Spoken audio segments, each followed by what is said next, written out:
Bueno, muy bien, buenos días a todos. Hoy vamos a hablar de cáncer colorectal. Em, Esta clase, cuando la recibí yo, era una clase que hablaba de tumores, hemorragias, subobstrucción, manifestaciones clínicas, pérdida de peso, etc.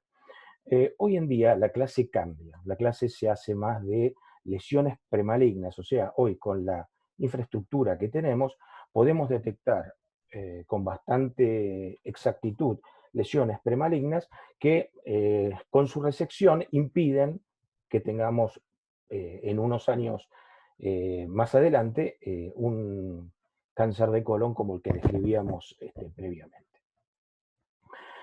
De los pólipos que nosotros podemos encontrar, o sea, son pequeñas lesiones premalignas, pueden constar de ser amartomas, que no son neoplásicos, puede haber hiperplasias, o sea, un aumento del desarrollo de una mucosa local que desarrolla a la vista externa un pólipo, no son neoplásicos, pólipos inflamatorios, o sea, reacciones inflamatorias locales que generan también una imagen pseudopolipoidea, que tampoco son neoplásicos, y finalmente los adenomatosos, adenomas, no tumor, no adenocarcinoma, adenomatosos, que pueden evolucionar a través del tiempo a una neoplasia de colon. Esa evolución en realidad es, está por debajo del 1%. Muy bien, y los pólipos adenomatosos. Entonces, en general son crecimientos adenomatosos que tienen una alteración genética, que ya sea, puede ser, después vamos a hablar más sobre el tema, o que se magnetizan porque tienen un oncogén y lo desarrollan, o más frecuentemente por pérdida de genes supresores.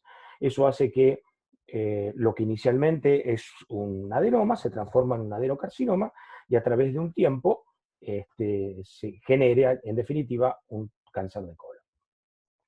Cuando nosotros hacemos una endoscopía, que es nuestra forma de identificar y resecar estos pólipos, nosotros primero hacemos una descripción, ya sea macroscópica o microscópica, de las características de ese pólipo. ¿Y eso para qué sirve? Bueno, en realidad nos está diciendo cuáles son las posibilidades que tiene o que tenía ese pólipo para llegar a ser tumoral. ¿Y eso para qué nos sirve? Eso que nos dice que hay células dentro del intestino con una alteración genética lo suficientemente importante como para generar primero un adenoma y posteriormente un carcinoma. Con lo cual, a nosotros nos sugiere que hagamos los controles con una frecuencia probablemente mayor. Entonces, primero cuando hacemos la endoscopía tenemos el aspecto macroscópico. O sea, describimos el pólipo con las características que lo vemos.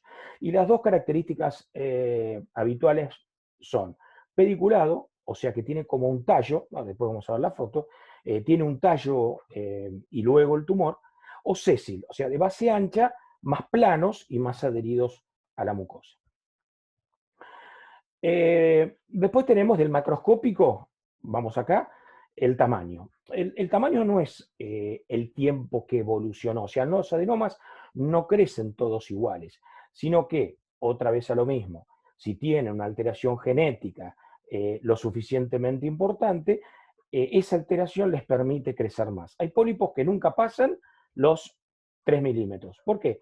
Y porque son parecidos porque sus células no tienen alteraciones genéticas muy significativas y no tienen capacidad de crecer tanto. Entonces, ¿cuál es perdón, la significación? Los pediculados tienen menos posibilidad o se malignizan con menor frecuencia que los sésiles. O sea, es peor tener un sésil que un pediculado. Discúlpenme. Y el tamaño, otra vez, si tienen menos de 15 milímetros, las posibilidades de malignización son muy, muy bajas. Si tienen entre 15 y 25 son mayores, y cuando uno tiene un pólipo de más de, perdón, ahí dice 2,5 milímetros, más de 25 milímetros, eso quiere decir que es un pólipo grande y que, digamos, las posibilidades de malignización, si uno no lo quita, son importantes, y otra vez estamos en lo mismo, tiene alteraciones genéticas significativas. Y finalmente, el aspecto histológico, o sea, el adenoma tubular puede ser histológicamente un adenoma velloso, o sea, de características papilares, y el adenoma túbulo velloso. Obviamente el tubular es más parecido a lo normal, el adenoma velloso o túbulo velloso también tienen mayor incidencia de malignización. Por lo que, si yo tengo yo veo un pólipo pediculado, que es un adenoma tubular, y es pequeño, de 15 milímetros, como es un porcentaje más importante de los pólipos que en general nosotros vemos en una videocolonoscopía de control, en general las posibilidades de malignización son muy bajas y uno mantiene una frecuencia bastante extensa entre estudio y estudio. Si alguien tiene un pólipo sésil con una histología túbulo-vellosa y tiene un tamaño más que significativo, recuerden, discúlpenme, esto es 25 milímetros, eso quiere decir que tiene una alteración genética lo suficientemente significativo para justificar una evaluación y un control por tiempos claramente menores. Y cuando hablamos del adenoma, tenemos que tener en cuenta que un adenoma se transforma en un adenocarcinoma aproximadamente entre 5 y 7 años. O sea, un adenoma necesita 5 o 7 años para transformarse en un adenocarcinoma. Y es un poco eso lo que determina la diferencia en años entre una videocolonoscopía y otra. Bueno, acá tenemos los pólipos según digamos, el pedículo, o sea, según la forma. Fíjense, el pediculado tiene una base angosta, con un pedículo, ¿sí? Y este es el sésil, o sea, no tiene un pedículo, no tiene un cuello, Él es intermedio, este en general se describe como pediculado. Pediculado, está claro, sésil, plano, con base ancha, y, bueno, semipediculado, que tiene, digamos, tiene mucho menos pedículo. Otra vez, este sésil, de otra característica, bien, es plano de base ancha. Un pediculado un poco más grande, un pedículo grande y un tumor bastante significativo. Y otra forma, ¿sí?, de los pólipos sésiles. No son tan planos, tienen proyección hacia la luz, pero su base es ancha y no tienen pedículo. Muy bien. Etiología. O sea, ¿cuál es cómo se ha estudiado las causas que determinan que un paciente tenga un cáncer de colon? Primero, factores de riesgo. Primero, digamos, la alimentación. La alimentación tuvo mucha importancia antes, todavía la tiene. No se ha encontrado cómo es la relación directa entre el tipo de alimentación y el cáncer de colon. La relación es fundamentalmente estadística, o sea, hay países con una alimentación claramente diferente a los otros que tienen una incidencia de cáncer de colon mucho menor que otras, y lo que siempre es llamativo es que si alguien que está en una sociedad que tiene poco cáncer de colon, ese individuo se lleva a una sociedad de las que tienen mucho cáncer de colon, ese mismo individuo desarrolla un porcentaje de cáncer de colon del lugar donde vive, del lugar donde está. Eso lo que estaría diciendo es que ha cambiado sus hábitos alimentarios y empieza a adquirir el riesgo de cáncer de colon de la sociedad en la cual vive. O sea, en la sociedad de la cual se alimenta, por decirlo de alguna forma. Entonces, se ha visto que hay cierta relación que se puede determinar en base a las grasas animales, las dietas ricas en grasas animales o dietas hipercalóricas. Después vamos a ver que en realidad la obesidad también es un factor de riesgo individual e independiente. La otra alternativa es que la alimentación se manifieste como causa de cáncer de colon a través de la microbiota, ahora lo vamos a charlar. Después tenemos como factor de riesgo, digamos, el componente hereditario. Dijimos en la distribución de pólipos que la parte hereditaria es muy significativa. Hay algunas que son muy claras y otras no tanto, pero bueno, por ejemplo, en la poliposis familiar. La poliposis familiar es una situación en la cual ya en la adolescencia un individuo tiene miles de pólipos en el colon, miles de pólipos colónicos, y que con absoluta seguridad van a desarrollar un cáncer de colon en un tiempo no particularmente prolongado. Habitualmente entre los 20 y los 25 años se tienen cáncer de colon. Hay dos síndromes descritos, el síndrome de Gardner, que se acompaña de otros tumores de tejidos blandos, de tiroides, de páncreas, y síndrome de Turcot, que se acompaña de tumores del sistema nervioso central. Esta poliposis está estudiada, fue la primera que se determinó, la pérdida del brazo largo del cromosoma 5, que es un gen supresor, donde está el gen supresor. Al perder ese gen supresor, tiene un desarrollo muy importante de tumores en el colon. Muy bien, poliposis familiar. Después tenemos lo que está descrito como cáncer de colon hereditario, pero sin poliposis. O sea, son pacientes que no tienen miles de pólipos como el síndrome anterior, pero tienen una relación hereditaria muy significativa. Por ejemplo, si alguien tiene una familia con 3 familiares directos en 2 generaciones diferentes, o sea, abuelo, padre y hermano, por ejemplo, tiene claramente un patrón hereditario para el desarrollo de cáncer de colon. Y, por ejemplo, quien tiene esto, y a veces con algunos de esos familiares con menos de 50 años, o sea, un cáncer de colon que se desarrolla antes de los 50 años de esos 3 familiares, obviamente también tiene una característica hereditaria significativa, y el paciente que tiene digamos, una posibilidad de desarrollar cáncer de colon mucho mayor. Entonces, si bien no es una poliposis, hay, en base a los familiares directos de 2 generaciones o teniendo tumores antes de los 50 años, tienen una característica hereditaria muy clara. Y después, finalmente, son los pacientes que tienen antecedentes familiares. O sea, cuando uno está haciendo la historia clínica, le dice que 1 o 2 familiares de sangre, obviamente, un abuelo o un padre o algún hermano, tienen un cáncer de colon. Con lo cual, uno lo anota en la historia clínica como antecedentes familiares de cáncer de colon, y también es algo más cuidadoso en la evaluación en estos pacientes. Después, las enfermedades inflamatorias intestinales. O sea, el paciente con enfermedades inflamatorias intestinales, colitis ulcerosa, enfermedad de Crohn, a medida que va pasando el tiempo con la enfermedad inflamatoria, empieza a aumentar la incidencia de cáncer de colon.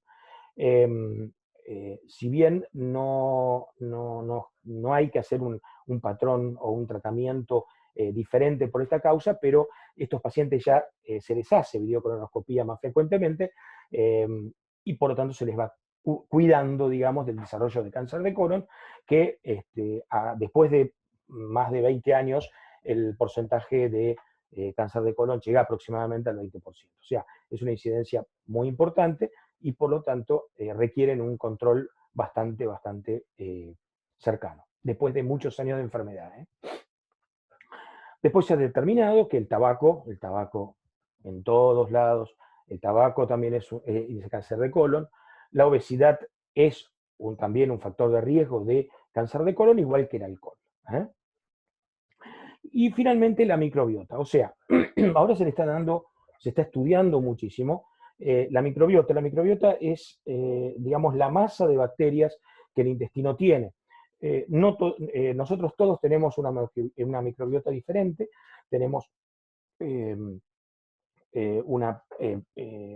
solamente cantidad, sino una distribución de las diferentes bacterias intestinales diferentes entre sí, y eso parece ser que se está identificando, digamos, como una de las causas más significativas en el desarrollo de patologías no solamente intestinales, o sea, no solamente un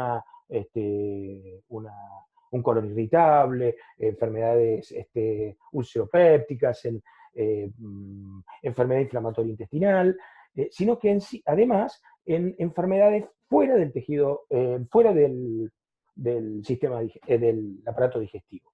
O sea, probablemente encontremos en esta microbiota la causa de unas cuantas enfermedades o por lo menos factor de riesgo para entidades de tubo digestivo y extratubo digestivos también.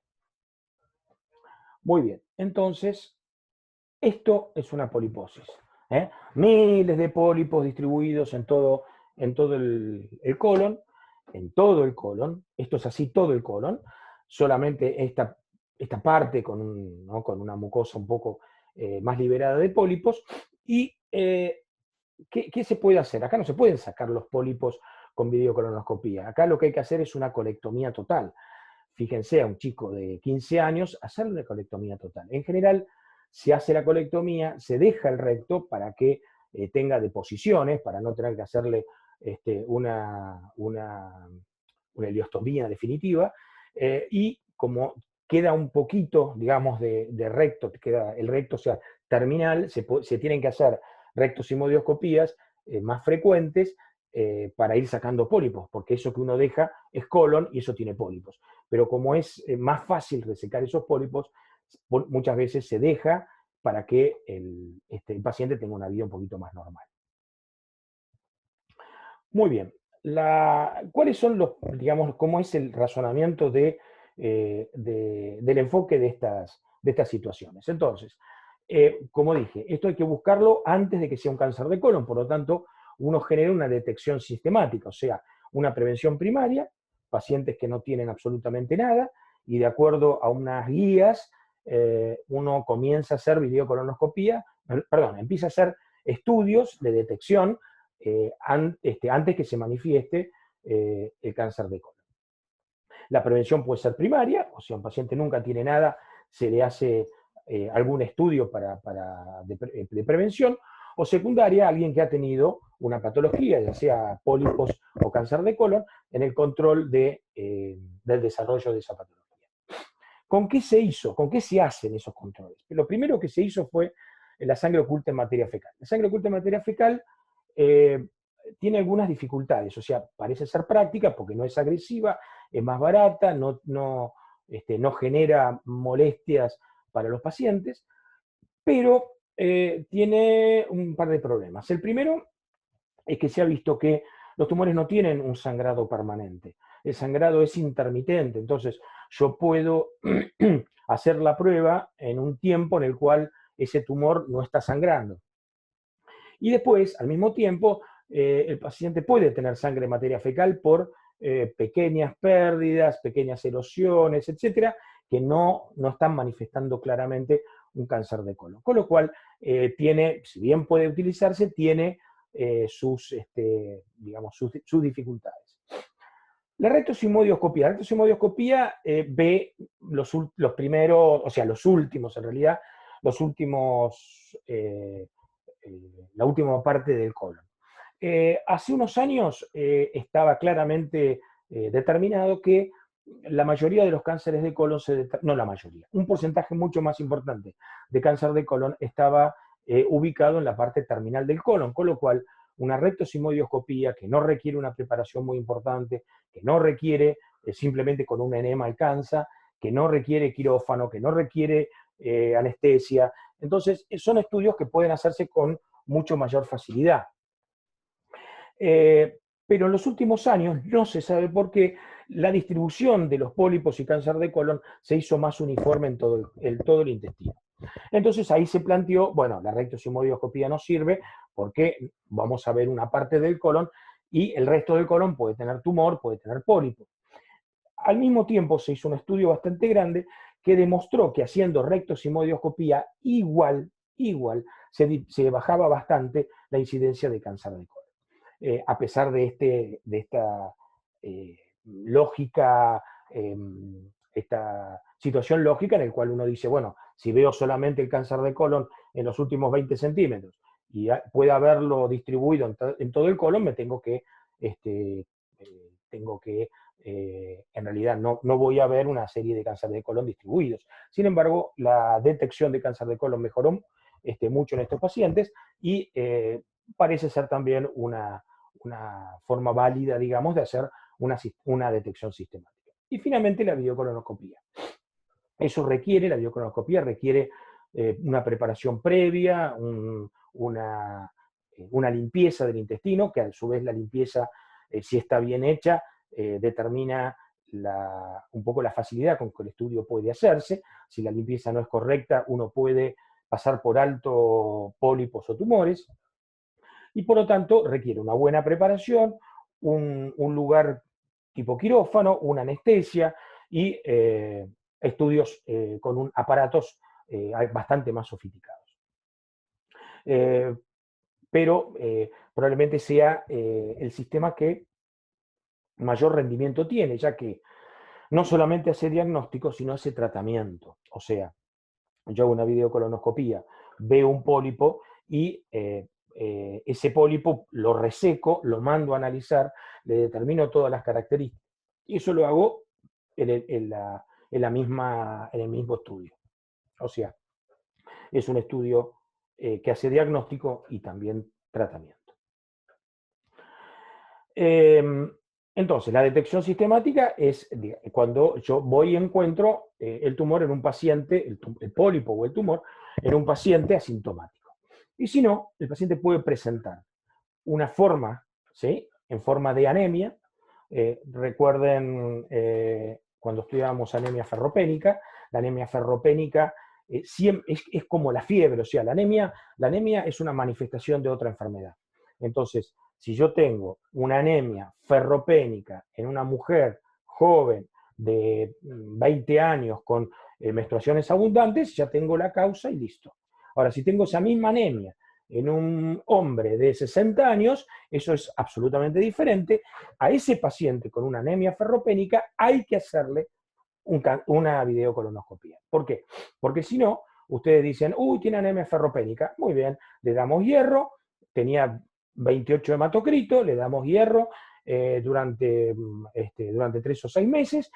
¿Ahora cuánto tiene? Y tiene un hematocrito de 44. ¡Qué fenómeno! Una hemoglobina de 13, qué bien que estuve, lo curé minga, y en 6 meses el paciente viene a tocarle la puerta del consultorio con un cáncer de colon. ¿Mm?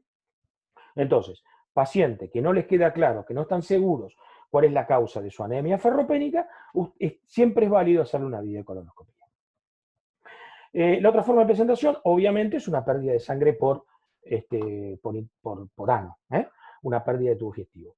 Si el paciente ve sangre, uno puede decir, bueno, esto tiene algunas características cuando es por ahí de la última parte, ya sea de una fisura o hemorroides, una sangre roja, rutilante, que en general se pierde durante la deposición. Uno puede asumirlo como de hemorroides, pero si hay la menor duda, uno hace una videocolonoscopía y se convence, digamos, de la patología que produce la hemorragia.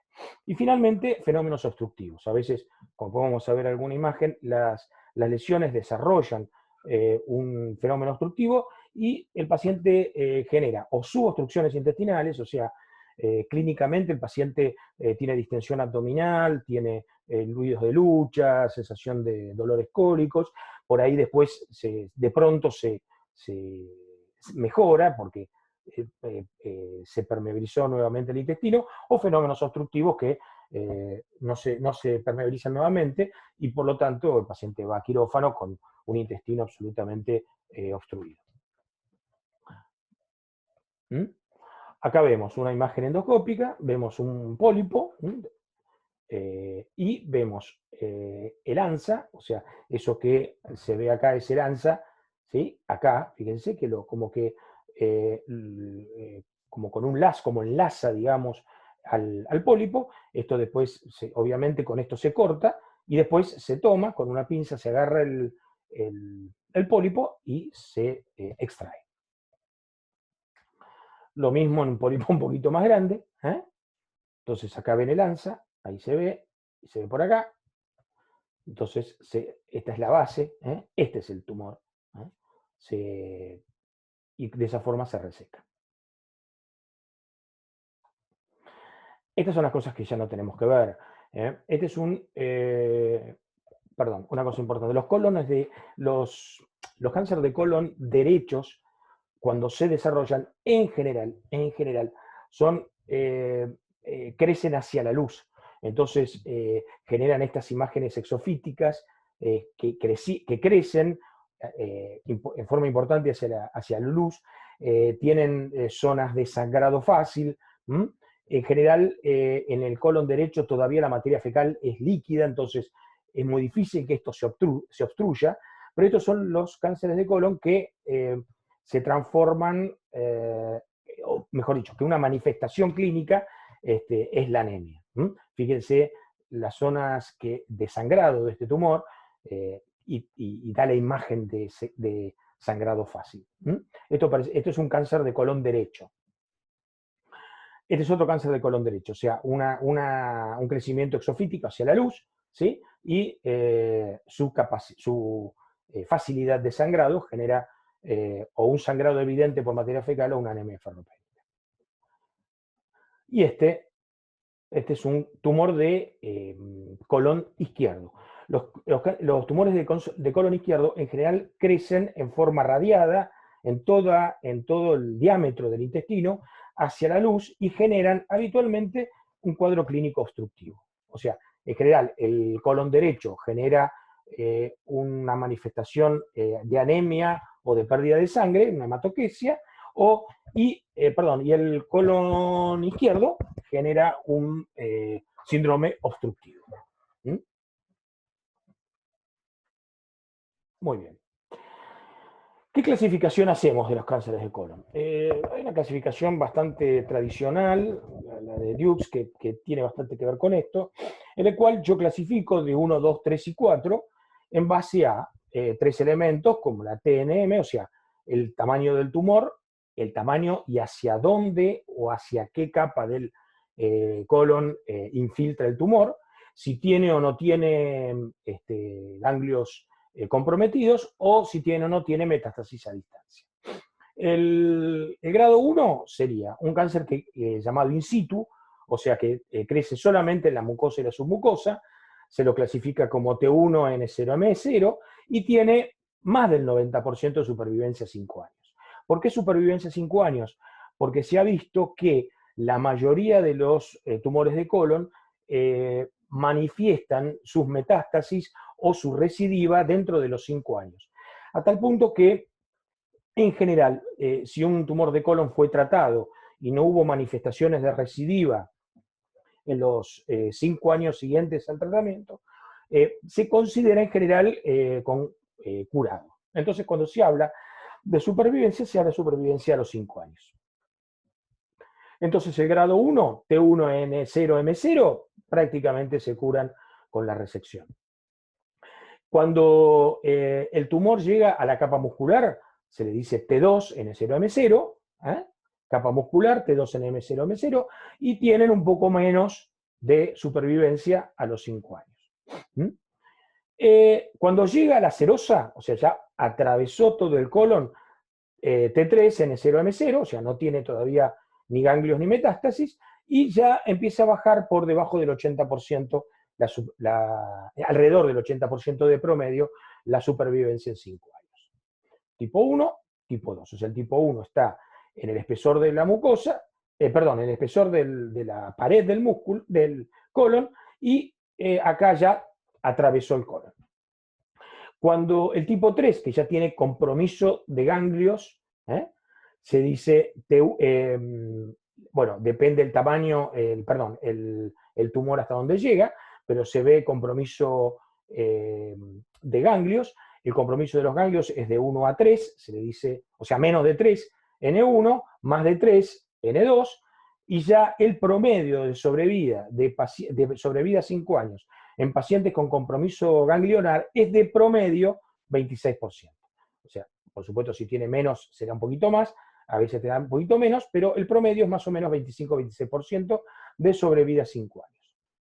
Y finalmente, la clasificación grado 4, o sea, descripción del tumor, habitualmente tiene ganglios y metástasis, ya tiene menos del 5% de supervivencia a los 5 años. Cuando ustedes han hecho un tratamiento, que después diremos 2 palabras, uno de los, por supuesto, la forma de control se hace tomografía, porque las metástasis habitualmente son en el hígado, obviamente, o sea, lo que siempre hay que controlar en un paciente con cáncer de colon es el hígado, entonces uno hace tomografías computadas, y hace videocolonoscopías para ver si hay recidiva, y siempre se ve la zona de la sutura, que tiene unas características, digamos, atractivas para las recidivas locales. Entonces, ustedes van a ver que en las videocolonoscopías post-colectomías siempre describen la cicatriz o la zona de la sutura. Y el CEA. El antígeno carcinoma embrionario, no tiene valor diagnóstico. O sea, pedir un CEA a ver si alguien tiene un cáncer de colon está mal. Está mal.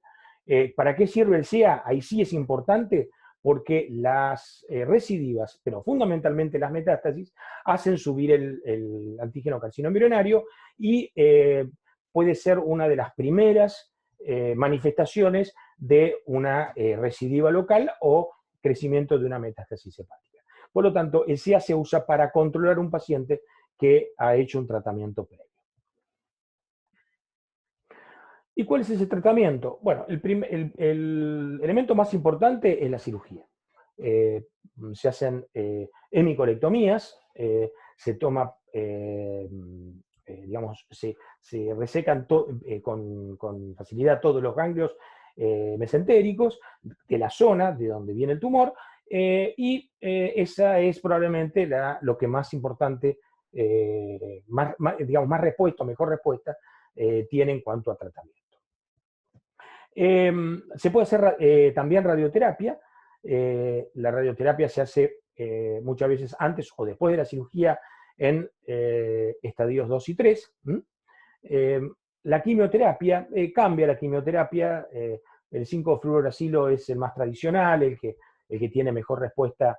Ahora hay algunos nuevos, pero en general el 5-fluoracilo es el quimioterápico tradicional y clásico del cáncer de colon.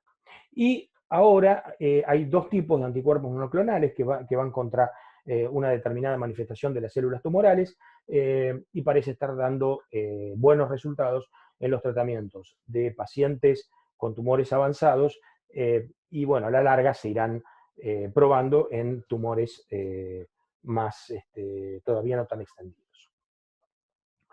Bueno, muy bien. Acá terminamos la clase. Les agradezco la atención y bueno, nos veremos en la próxima. Muchas gracias.